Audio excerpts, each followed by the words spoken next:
मध्य प्रदेश में वैसे तो हर कोई परेशान है, लेकिन ऐसा लग रहा है कि पटवारी कुछ ज़्यादा ही परेशान है। चाहे बात कर ली जाए वर्तमान पटवारियों की या फिर भविष्य के पटवारियों की।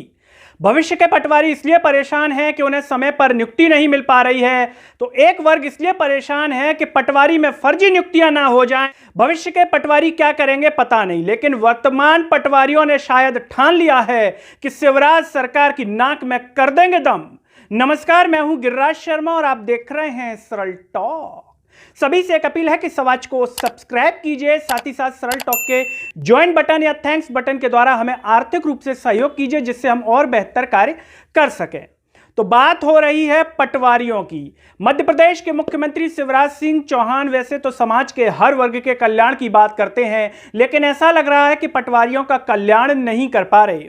बेचारे पटवारियों की कुछ ऐसी मांगे नहीं है कि जिन्हें पूरा करना शिवराज सरकार के लिए नामुमकिन हो, या इन्होंने कोई ऐसी डिमांड कर दी हो कि शिवराज सिंह चौहान उनकी उस डिमांड को पूरा ही नहीं कर पा रहे हैं। आप सोच रहे हैं कि आखिर इनकी डिमांड कैसी है, वो बताएंगे आपको। ये डिमांड इन्होंने पहले रख दी थी प्रशासन के सामने, लेकिन अब ये पूरी नहीं हो रही है, तो इन्होंने एक अनोखा प्रयास कर डाला पूरे प्रदेश के पटवारियों ने एक साथ। वो ऐसा प्रयास है जिसे आज के समय में करना मुश्किल ही कहेंगे, क्योंकि व्हाट्सएप हर कोई चलाता है और लोग कहते हैं कि भैया हमें मोहल्ले के व्हाट्सएप ग्रुप में या दोस्तों के व्हाट्सएप ग्रुप में जोड़ लीजिएगा, लेकिन इन्होंने शासन के व्हाट्सएप ग्रुप से बाहर आ गए हैं। वो व्हाट्सएप ग्रुप जहां पर इनको आदेशित करती थी सरकार या वरिष्ठ अधिकारी कि आपको यह काम करना है, प्रदेश के सारे पटवारी उन व्हाट्सएप ग्रुप को छोड़ चुके हैं। हमें व्हाट्सएप ग्रुप भेजा गया है अमायन तहसील यानी कि महगांव से भेजे गए हैं, जहां पर ये ग्रुप से बाहर आ गए हैं। ये इनका प्रथम कदम है, प्रथम स्टेप है। इसके बाद ये 3 दिन का अवकाश लेने वाले हैं। 3 दिन के अवकाश पर चले जाएंगे सारे पटवारी प्रदेश के, और इसके लिए बाकायदा इन्होंने ज्ञापन भी दे दिया है अपने वरिष्ठ अधिकारियों को कि 3 दिन के अवकाश पर जा रहे हैं। 2 दिन की उसके बाद छुट्टी है, तो वो भी नहीं आएंगे, तो कृपया उनके अवकाश को स्वीकृत करें। अगर फिर भी मांगे नहीं मानी गई तो उसके बाद कलमबद्ध हड़ताल करेंगे मध्य प्रदेश के समस्त जिलों के पटवारी। ऐसे में सबसे बड़ा सवाल कि जब पटवारी नहीं होगा तो फिर काम कैसे होगा? क्या शिवराज सिंह चौहान स्वयं आएंगे काम करने के लिए, या हर जिले का उनका विधायक आएगा, जहां पर भी उनके विधायक है वो काम करने के लिए आएंगे? कौन आएंगे?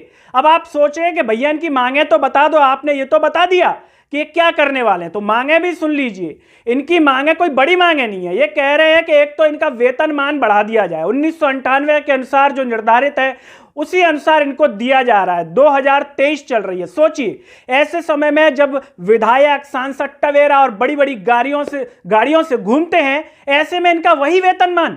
सोचिए, अब तक तो विधायक सांसदों का भी बदल गया होगा, नहीं बदला तो पटवारियों का। दूसरी इनकी मांग यह है कि जो तहसीलदार हैं, नायब तहसीलदार हैं, उनके प्रमोशन लग गए। कोई डिप्टी कलेक्टर बन गया तो कोई कुछ बन गया। ये कह रहे हैं कि पटवारियों को क्यों प्रमोशन नहीं दिया जा रहा है, उनसे कैसी नाराजगी है। सोचिए, ये जाते होंगे तहसील में या कार्यालयों में, तो जो पदोन्नति होकर के जो गाड़ियों से आते होंगे तो इनके भी हृदय को चोट पहुंचती होगी कि देखो, एक टाइम पर ऐसे आते थे, अब साहब गाड़ी से आ रहे हैं, तो हमारा प्रमोशन क्यों नहीं है। एक मांग इनकी यह है कि प्रमोशन इनको दिया जाए, और जो इनके भत्ते हैं उनको भी बढ़ाया जाए। साथ ही साथ ये कह रहे हैं कि हम जो काम कर रहे हैं, शासन की जो योजना है, चाहे वो किसान योजना हो, पीएम की योजना हो, जितनी भी तमाम योजनाएं हैं, उनको ये अपने व्यक्तिगत मोबाइल से कर रहे हैं। इनका कहना है कि हमें संसाधन मुहैया करवाए जाए, जो टेक्नोलॉजीज है, जो उपकरण है, वो इनको अच्छे दिलवाए जाए, जिससे बेहतर कार्य कर सके। बताइए, जनता की सुविधा के लिए पटवारी कह रहा है कि उन्हें संसाधन मुहैया करवा दिए जाए, तो क्या दिक्कत है उन्हें मुहैया करवाने में? लेकिन शिवराज सरकार वो भी नहीं कर रही है, इसीलिए जो हड़ताल करने के मूड में है। और प्रदेश के समस्त पटवारी हैं, प्रदेश के जो उनके अध्यक्ष हैं, उनके आह्वान पर ये कर रहे हैं। जो हमें महगांव और अमायन से भेजा गया है, लेकिन समस्त जिलों में इसी प्रकार का काम हो रहा है। अब ऐसे में सबसे बड़ा सवाल पटवारियों को लेकर है। एक पटवारी तो वो जो भविष्य में बनने वाले हैं, उनकी जांच 31 अगस्त तक रिटायर्ड जो जज साहब है उनको सबमिट करनी है। तो एक सवाल तो यही, क्या 31 अगस्त तक वो जांच पूरी हो पाएगी या फिर नहीं हो पाएगी? तो दूसरी बात ये, क्या 30 अगस्त या 28 अगस्त से जो हड़ताल कर रहे हैं उसके बाद क्या होगा कार्यालयों में? क्या शिवराज सिंह चौहान संभालेंगे मोर्चा, या फिर इनकी मांगों को कर देंगे पूरा, या फिर ये इसी तरीके से हड़ताल करने के लिए मजबूर होते रहेंगे, या फिर अगली बार मौका ही नहीं मिलेगा शिवराज सिंह चौहान जी को? कोई और ही मुख्यमंत्री आएगा और पटवारियों की मांग पूरी करेगा? आप जो भी सोचते हैं कमेंट बॉक्स में अपनी राय जरूर दीजिए। इस चैनल को सब्सक्राइब कीजिए, साथ ही साथ सरल टॉक को ज्वाइन बटन या थैंक्स बटन के द्वारा सपोर्ट कीजिए, जिससे हम और बेहतर कार्य कर सकें। अगली वीडियो में आपसे फिर होगी मुलाकात, तब तक के लिए मुझे दीजिए इजाजत। नमस्कार।